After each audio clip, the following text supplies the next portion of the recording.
Today I'm going to be doing a sunburst or sunstar or starburst or whatever it is that people call them.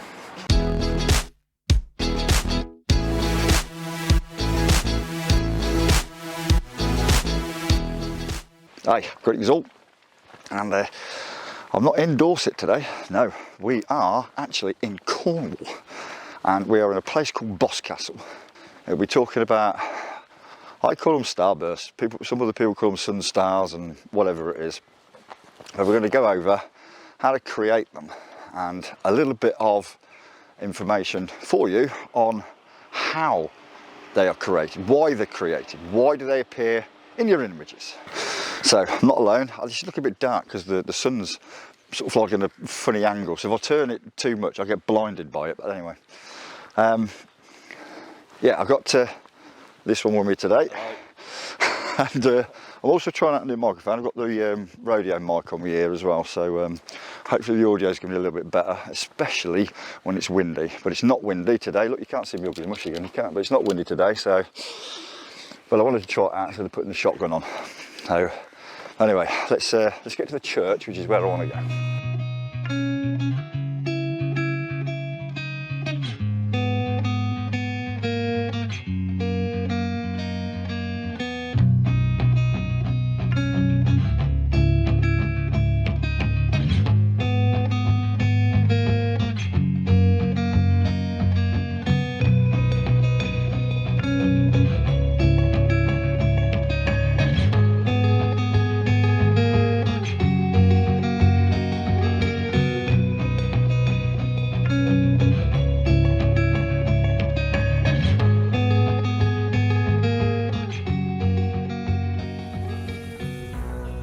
Right, sun stars. Now I've done it.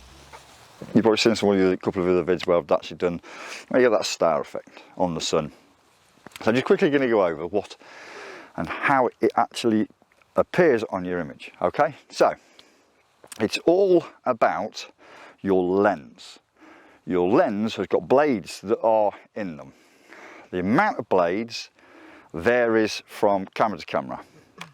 On this one here, there's 6 blades and they're not evenly spread, so it gives an uneven burst.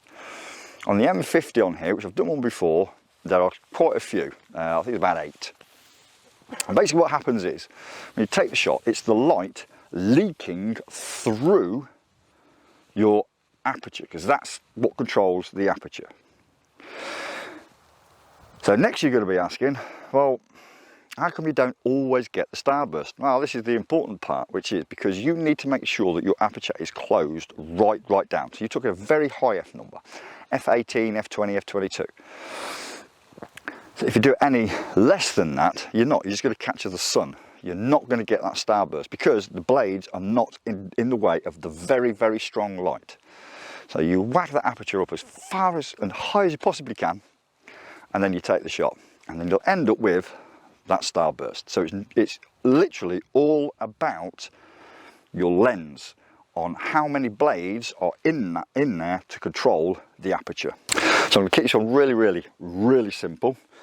And once we just get this set up, I can't see, the sun's shining straight in my eyes. So we are going to go aperture priority. We are whacking that aperture as far as we possibly can to F22.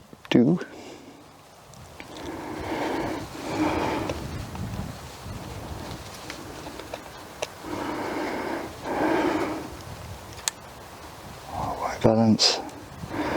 I'm just checking my settings there. Alright, so I'll set this one off, F22.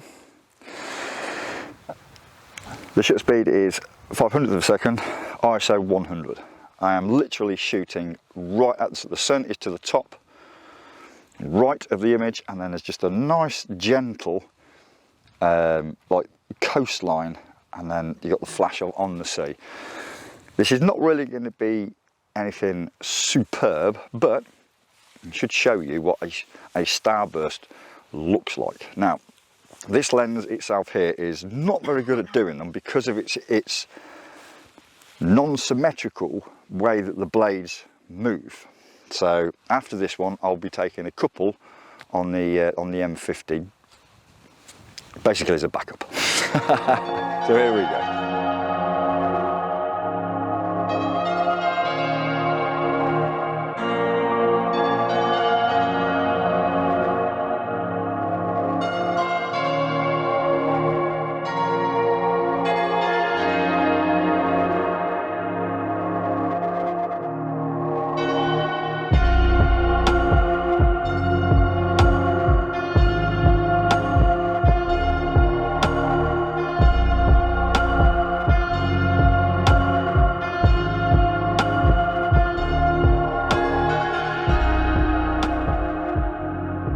And now this second one, I'm going to do the same again. It's going to be a starburst.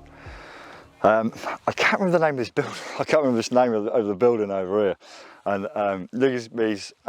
my uncle was giving a bit of a tour guide around here, and he was explaining so much that I've forgotten most of it, or the rest of it. Anyway, I got this. It's a bit of a cliff edge, and there's like a nice white building, and that's just on top of it. It did serve a purpose at one point, but now it's just actually just like a lookout on for the coast. And they've got some horses and stuff like this that are on there, and there's a gate to keep them in there. There's a nice little sign, and it says to you, "Do not feed these horses." And the reason being is because the horses are responsible for keeping the grass cut.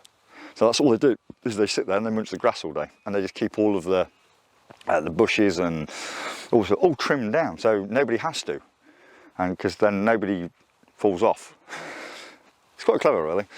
But yes, anyway, that's the building, which is on the upper left, and the sun is to the right, focusing in on the building itself as opposed to the sun. Whacked that aperture right far up as I possibly can, and here's number 2.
So there we go, guys. When you're doing them starbursts and stars, whatever it is that you fancy calling them, is increase the aperture, but also make sure that your lens has got, the more blades it's got, the more of the streaks you're going to get. So until the next time, take care, stay safe, and we'll see you soon.